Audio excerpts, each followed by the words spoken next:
this is the first experience that I had in the whole cyber advocacy thing. And I feel a lot of people have welcomed the opportunity because this came out of left of field for a lot of people. Like the same way DevOps came in, suddenly everyone's, oh, we are agile. And everyone in the office like, what's agile? I know waterfall. What the hell is agile? Welcome to the DevSec for Scale podcast, the show that makes security a first-class citizen for growing companies. My name is Jeremy Hest, Head of Developer Relations at Achilles, the secrets management SaaS platform. This interview podcast brings security experts and practitioners together to offer practical and actionable ways for small and growing companies to implement security best practices using shift-left principles without interrupting developer life cycles. Welcome back, everyone, to DevSec for Scale podcast. My name is Jeremy Hess. I'm head of DevRel at Achilles, and with me today is a really awesome guest I've been waiting for a long time to have on, Ashish Rajan. And Ashish, you are the host of the Cloud Security Podcast, an awesome podcast that everyone should be listening to if they're in this space. And you're also the CISO at PageUp People. So first of all, thank you so much for being on the show. And today, we're going to be talking about something a little bit different, right? Not necessarily specifically developer security, but cyber advocacy. You know, this is something that you've been talking with a lot of people about and something that you're really interested in. And I thought, you know what, let's take a little bit of a break from just talking about deep developer security aspects. And let's get a little bit into something that maybe I have a little bit of familiarity with, right? I come from sort of that community developer relations field, and you really thinking about it from a cyber perspective. So before we get into a little more about you and what you're doing on a daily basis, why don't you just tell us a little bit about how do you see the current state of cyber advocacy? Thank you for that great question. And thanks for having me as well here. So I'll probably start with this. Traditionally, developer advocacy has been targeted really well, especially in the product-led growth space, where there's a lot of developers who probably need to adopt the tool before they can even start working on it. The places where a security product fails usually is there is no one advocating it from a security perspective, with a security background. Now, traditionally, developer advocates have been from a developer background, which is amazing for products that need to be adopted by developers. But for products that are meant for security people, there is no one advocating it. And I think I'll probably take the example of the space that I am in personally myself. So even though I work as a CISO and I run a podcast over the weekend, which is Cloud Security Podcast, I talk primarily about cloud security. And most of our audience is cybersecurity audience. And there are developers in there as well. So don't get me wrong, there's a mix for everyone wants to do security right. But I definitely find that I probably am one of the only ones who's trying to do cyber advocacy from a cloud security perspective. And I'm sure there could be many more in other fields as well. But I feel the current state is there's only one person doing it in my mind, which is me. But I imagine there will be a lot more. And I would love for them to reach out and probably talk more about it. But at the moment, as it stands, the advocacy is primarily run in the developer space from a security product perspective, which is great. No one's talking about advocacy from, hey, we should get more cloud security people, or we should probably have more cybersecurity people talk more about why is the problem important to solve in a way that builds community. And we have all these security conferences. We have Black Hat, we have DEF CON. It's all surrounded by security community. And why not just have some advocacy also as part of that community building process that, hey, we have found this problem and this is how we solve it. It doesn't have to be a paid solution. It can be a really, because expectation these days from a cybersecurity person, at least in the cloud security space, is that you would know some kind of coding as well. So if you can automate, I don't know, solving a problem in the cloud space and automate that for someone, I can't imagine any cybersecurity person out there going, you know what, thank you, I don't want that. I just want to go back to my next view. So I feel that's something that is needed.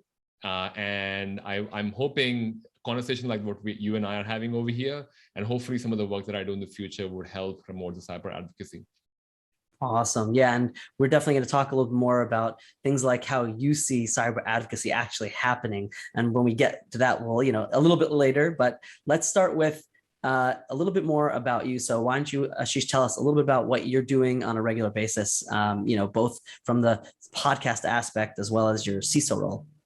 Sure. I have been in the cybersecurity space for almost 15 years. And I know I don't look that old, but I have tried to be across most of the cybersecurity space as much as possible. And that's kind of what led me down a CISO route. And I currently do my 9 to 5 as a CISO for PageUp People.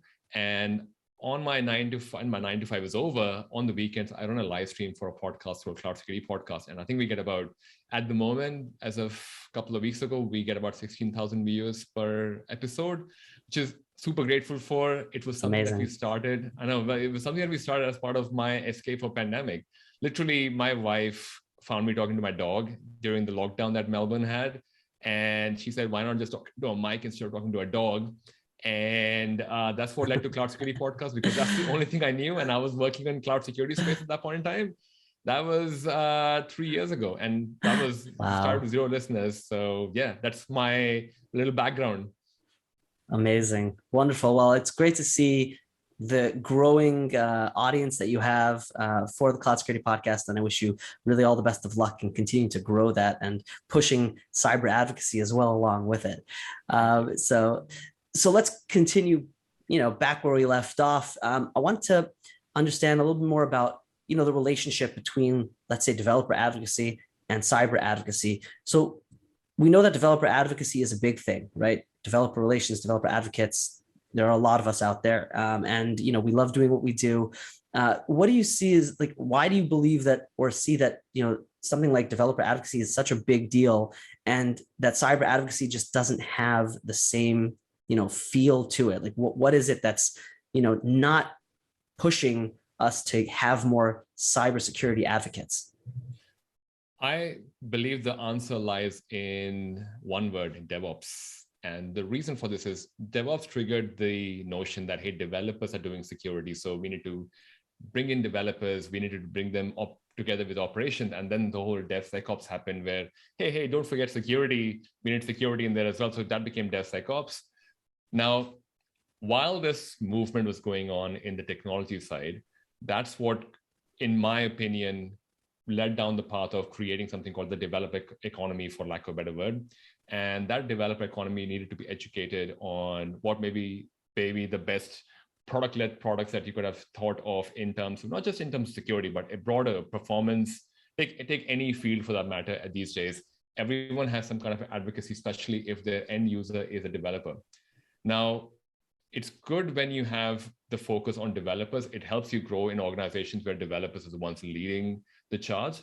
Now, in an enterprise where primarily the cybersecurity team is driving the initiatives, driving programs for cybersecurity, they want to join in the DevOps and DevSecOps platforms as well. But for them, in their mind, I believe it's like, oh, if I want to be a cybersecurity advocate, if I want to use that word loosely, I have to be a DevOps person or a DevSecOps person. That's kind of like the closest thing that we have for advocacy, where someone from a cybersecurity background becomes a DevSecOps person, goes and gives a couple of talks. Suddenly, that person is doing advocacy for security people in development space. And that's kind of what happened with me. When I gave a talk at DevSec Boston a few years ago, pre-pandemic, and I was talking about DevSecOps, but I'm a cybersecurity person first. Then I started I love the principle of automation. I love the principle of not repeating myself. So I basically write a script for it.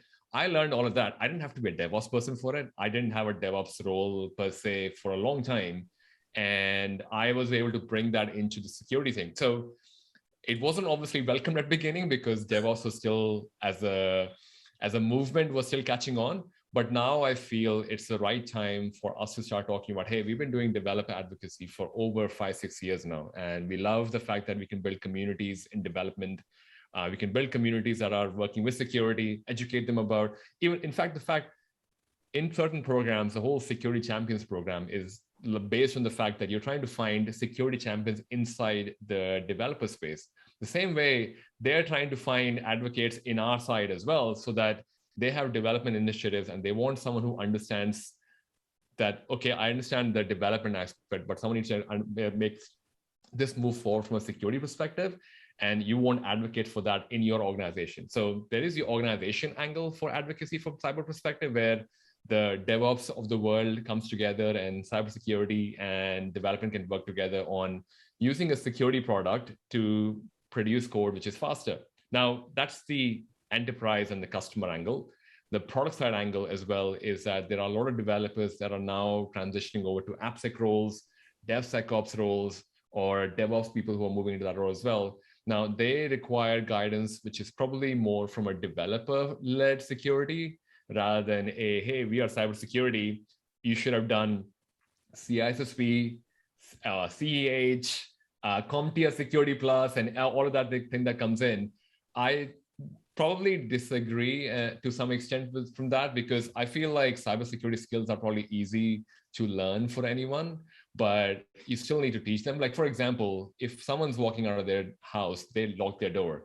Now, I don't have to tell you it's a cybersecurity thing, but technically that's what you're trying to do in your office as well. When you walk away from your desktop, there's a reason why people say lock your computers or close the door behind you when you leave the office so no one else goes in. This is all cybersecurity. Like, I'm not trying to recreate something, but it's just about drawing parallels from, hey, you already do this, and this is just something that you have to start noticing a bit more and be more aware of. I think that's where advocacy for me is kind of leading down the path of. But I'm definitely curious as to, am I the only one starting these conversations, and maybe you're seeing something at your side as well in the advocacy world you're doing? Well, I'm not seeing as much in terms of, so that's actually a question that came up when in my head as you were speaking about this is, well, you see a lot of cyber people sort of moving into developer roles, DevOps roles, DevSec roles. So that kind of brings this issue of a larger issue, I think, of in an organization. Well, where does cyber end and dev start, or where does dev end and cyber start? Right? Like, where's that delineation? It seems like a very thin line. I guess, one of the clear differences might be physical security, like you were talking about, locking your doors, locking the computer. But when it comes to dealing with an application and application security, where does a cybersecurity person sit, when it comes to that? Because then they'll just say, no, all of our processes are built so that our applications are secured with the, DevSec ops team, everyone's sitting together, everyone's working together, and we're building in security into our products. I guess that's sort of more like on my mind is like a bigger question. And if we kind of are able to answer sort of, well, where does cyber, really sit in that hierarchy, or in that, whatever you want to call it, an organizational, field? How does it, then you can sort of get to the question of, okay, well, let's talk about how advocacy would work for cybersecurity. That's a pretty good question. And I think I'll probably say, I guess, first of all, from an organization perspective, the goals probably would still be the same, whether you're a cybersecurity person or a development role. You still have to produce features and products that are, I guess, from a business perspective, making generating revenue for the organization and keeping them secure. The line I would draw is, at the moment, I still feel it's quite in the initial stages. Like, for example, governance is still primarily cybersecurity. When it comes to compliance, yes, developers can help out with it, but I can't imagine a developer to be an expert in ISO 27001 or SOC 2. That's way out of their role. I would not even, I think it's different when you say, use the example of DevSecOps and say the role of security over there is to make it super easy for the adoption of security in a CI/CD pipeline, or make it super easy that the default choice is to have HTTPS on the website or have encryption turned on. I feel like the abstraction would be a lot more unclear in the DevSecOps space, whereas in the governance layer and maybe in the operation side, where there are specialized roles, or maybe even from a research perspective as well, there are certain fields which probably are very cybersecurity and would have their clear delineation. But in the DevSecOps space, and maybe to some extent, even in the cloud security space as well, where most of the stuff is moving from, say, initially we started with infrastructure as code, where we manage servers. Then we moved on to PaaS, which is platform as a service, where the Amazon, Azure of the world are managing the entire platform. And all we are doing is basically putting our applications on it. Same way, if you go even further, most people are using SaaS applications these days for that. Where does security really sit in that point in time? You've basically given your security to the SaaS provider. And so I definitely find that the most disruption in the thinking of where the line is between cybersecurity and development is probably being fought out, for lack of a better word, in the DevSecOps space and the DevOps space, whereas the governance space, as well as the operations assurance space, like there are other spaces which probably would need a lot longer for them to be so abstracted that the developers don't even have to think about. Yeah, and threat modeling and things like that would Yeah, be, that's pretty you much know, it. Yeah, like you have there's more. differing. Absolutely. So this is, I mean, super interesting conversation, and I think we'll try and even unpack more of it if we can. But before we do that, I have a question that's more related to sort of like the reaction and how, you know, cybersecurity engineers might feel towards, or what the reaction might be towards advocates, right? Because of course, developers probably at the beginning, developers didn't really kind of get, okay, well, you're a developer, right? And be like, well, I'm not really a developer. I kind of do talks and I write blog posts and I write a bit of code and I, you know, help with feature releases and checking things like that. And then developer relations advocacy just became a thing, right? It became a very big thing and a super important thing to really meld that, you know, between like developers and somewhat marketing in a way, right? You know, like wink, wink. It's sort of like, we're still going to tell you who we are, what we do, but we're going to do it in a way that you understand and that makes you excited to work with us and work with our products.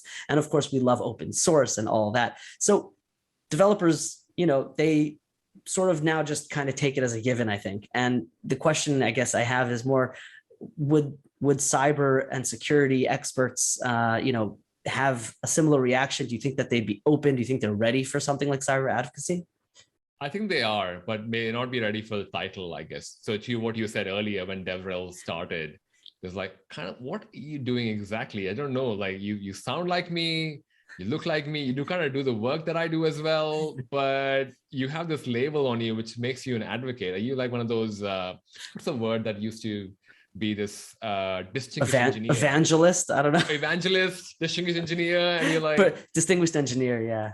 Yeah, so it's almost like what. So I think a lot of people kind of used to shy away from the whole advocacy thing from that same perspective that, oh, I don't want to be marked as a sales and marketing person. And I don't think anything wrong with it, but because I also feel not every developer can do DevRel, because there's a certain personality type. Like a lot of people would just be comfortable doing blogs and they're only happy to do a personal blog. Totally fine. Some people may have a bit more of a personality and, oh, I want to go and do talks as well. And there are different subsets of profile. I'm obviously generalizing quite a bit. I feel like DevRel is a set of experienced, awesome people who have this unique knack, not just to be technical, but at the same time, educate other people, build communities. And like that's a very different soft skill, right? This is nothing to do with technology. It's a soft skill, which is on the foundation of the fact that I am a technical person, whether I'm a cybersecurity technical person or whether I'm a developer. I have this unique skill that I can connect with Jeremy on the other side of the world, but I can also connect with another Ashish who probably is starting off his career, or maybe another female colleague, and you kind of have to imagine these people are trying to connect the dots in a way that the developers can do their job easily in a way that there is less friction, which is what everyone wants. And I feel cybersecurity is also going through that phase where there are a lot of questions that are unanswered. I probably keep coming back to the cloud security thing because there wasn't anything, and I don't think there is still anything in the cloud security space that is doing anything cloud security apart from us. And probably I would love for more people to join in and start creating more content around cloud security. But this is the first experience that I had in the whole cyber advocacy thing. And I feel a lot of people have welcomed the opportunity because this came out of left of field for a lot of people. Like the same way DevOps came in, suddenly everyone's, oh, we are agile. And everyone in the office like, what's agile? And waterfall, what the hell is agile? And so everyone learned together. They used to be, I remember for people who would have gone through digital transformation, they used to have these agile workshops. And as if the whole concept was, let's teach people how to do agile. And similarly, the same thing for cyber does exist as well. There's a lot of training programs that exist, but they don't really call them advocacy, even though it's the same thing. We're still going for talks. We're still speaking at conferences. We're still running community events. Like I used to run, and I still run DevSecOps meetup for Melbourne. I was part of the DevSecOps London meetup as well. So it's all around you, but we just don't have a label for it. And I feel I'm going to pioneer this cyber advocacy thing because I probably am the only one talking about it. So advocately, I guess, to lack of a better word, I probably feel that it would be welcomed. It's just that it doesn't have a label yet. But once start people hearing, say, this episode and some of the other posts that I'm working on to make sure people understand, hey, there is a need for cyber advocacy. It's just that there's no label for it yet. The same way people went on DevOps first, but then, hey, we need DevSecOps as well. So I feel like that's going to happen for cyber advocacy as well. Hopefully I can become the first cloud security advocate as well. And there could be officially a cloud security advocate.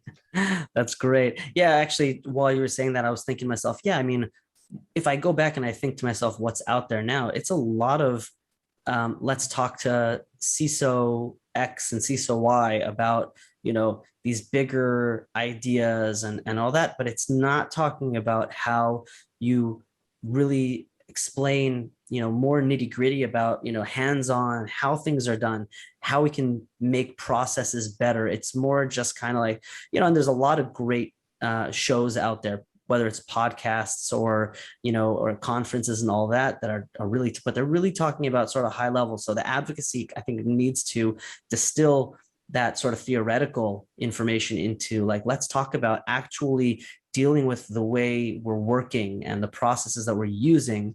And that really is something that, I think you have a real shot at being able to sort of pioneer here, which would be really, really cool to see. And getting in actually brings me to my next question, which actually is, if you had to create the first cyber advocacy position, right, what would that actually look like?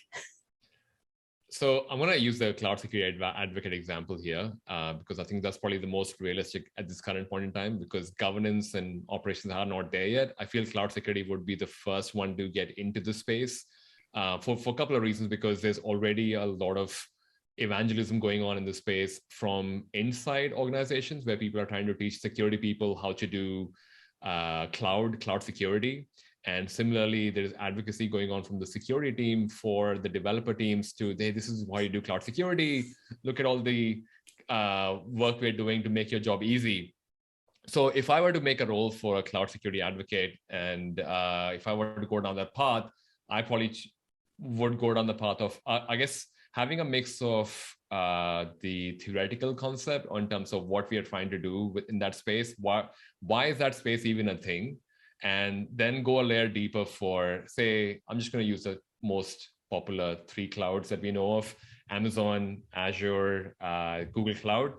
I probably would just literally create technical content in that space, solving real life problems in there.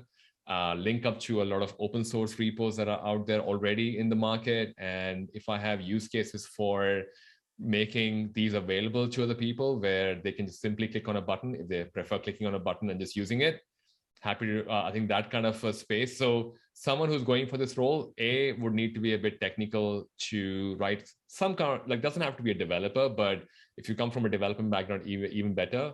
But you're trying to build communities and teach people about cloud security. So having knowledge about cloud is good. Having knowledge on how to automate stuff is good. And the other part, which is probably the more important part, is the soft skill part, where it's being okay to, say, come in podcasts like these, talk to yourself and other talented podcasters like yourself as well, and then talk to, say, events, organize events, talk at conferences about the advocacy, talk at folks from the meetups that go on as well. Nowadays, there's like tons of webinar, and I feel like the webinar word is butchered to the point every time someone hears a webinar, they're like, oh, it's a sales pitch. It is definitely a sales pitch. It's like, I'm not going to the what. So maybe hopefully change that definition as well for cybersecurity people, considering we do live in a very hybrid first world. So maybe opening up themselves to the fact that, hey, what are some of the, like, I think that's one of the reasons I started doing live stream, was I didn't want the whole barrier that, oh, there's a webinar and someone has to pay money or have to go through this hoop of signing up for it. You just get the content. You use it for however you want it, but the idea is you want to build a community which is educated in this space and has all the resources that they need to make themselves successful. So I mean, it doesn't have to be cloud security. Maybe tomorrow it could be governance and security operations as well. But the first version, I think, would come out from cloud security. So if anyone's interested, I would definitely be love to talk to you.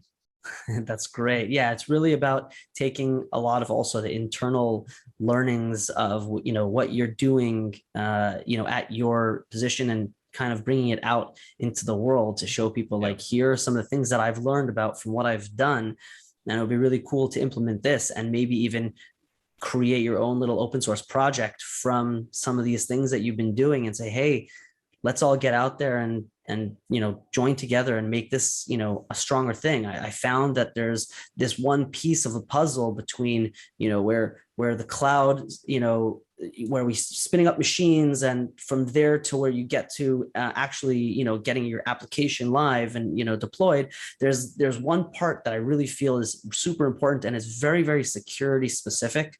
So it's not just like developer oriented per se, but it's very security, whether it's compliance or whatever it is.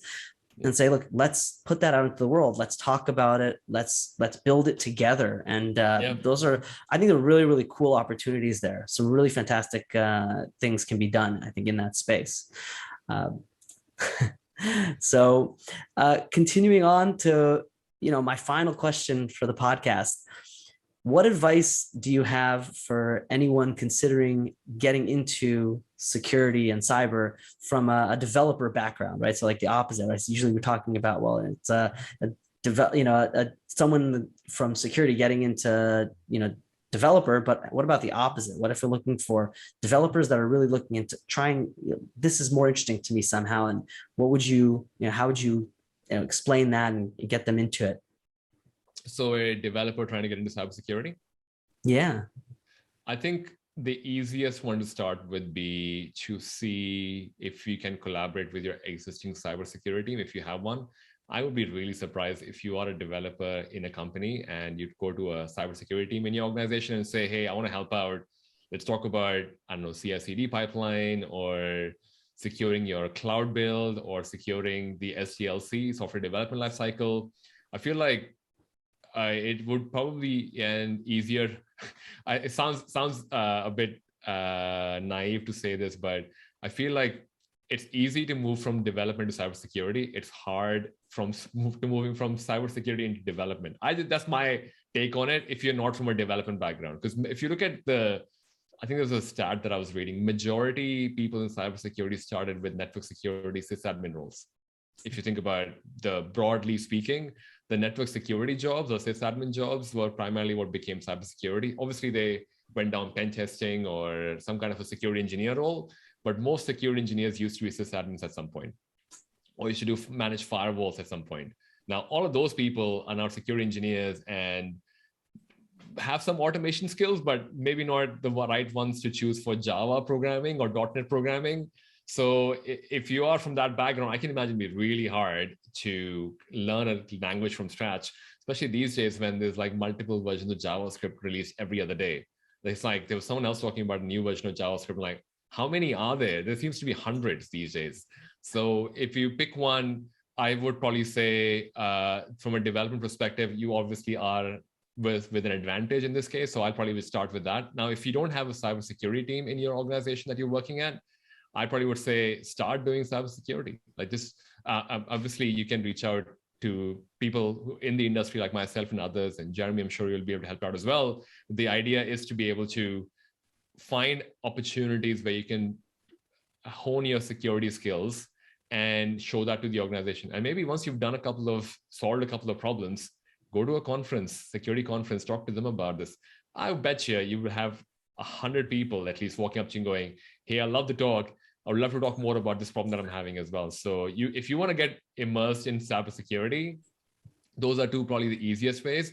However, if you're starting your career absolute zero, I probably would go try and learn cloud security as a developer who's just starting off.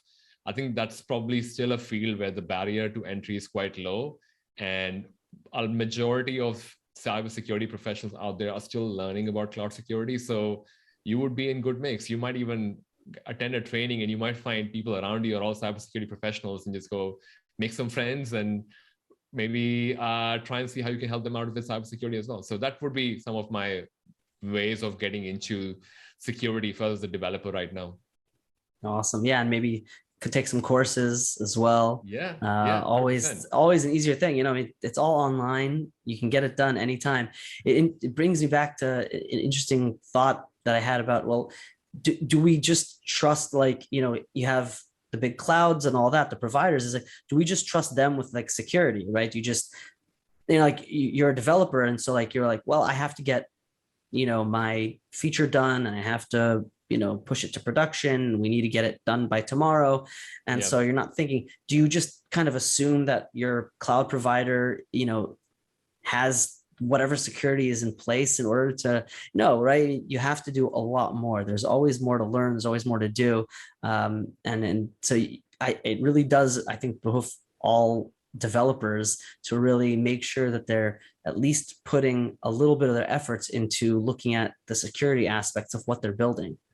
Yeah, 100% on the money there as well. The whole shared responsibility that most cloud service providers slap on people that, hey, that was not us, that was you. You were responsible for this. So like if every time you hear of a data breach and it has something to do with some kind of an online storage, all the cloud service provider, well, you were supposed to do it. That's not our responsibility. If you left your Dropbox on the internet, that's not my fault. So It's basically, that's kind of the approach. So yeah, you're right. Developers kind of need to be aware for it as well. Maybe cyber advocates could do that for them. Exactly right. Again, see, there's different ways that you can really just kind of become part of something where you find whatever it is, that little niche in something that really is kind of eating at you, and you're saying, well, this needs to be solved. We need a better way. So it's really that classic way of looking at problems, and I think that there's a lot here that could be done. So Ashish, thank you so much for being on the podcast. Please let everybody know where they can reach you. Yeah, well, the podcast could be found on www.cloudsecuritypodcast.tv. That is Cloud Security Podcast. If you search for us on most of the podcast medium and YouTube, you'll probably find us, and that's where you find me hanging out as well. But otherwise, if you want to reach out for any cyber advocacy questions, you can reach out Ashish Rajan on LinkedIn as well. So I think usually I normally tell people just Google me, you'll find me. Just go, yeah, absolutely. I've done it a few times and you're the first one to pop up. So all good. Really fantastic to have you on this show. And Ashish, I hope we get to meet in person soon. Thank you so much. Have a really great evening. And we will be in touch hopefully in the future for another podcast. Thanks, Jeremy. Thanks for having me. Thanks so much for being on. Have a good one. You too.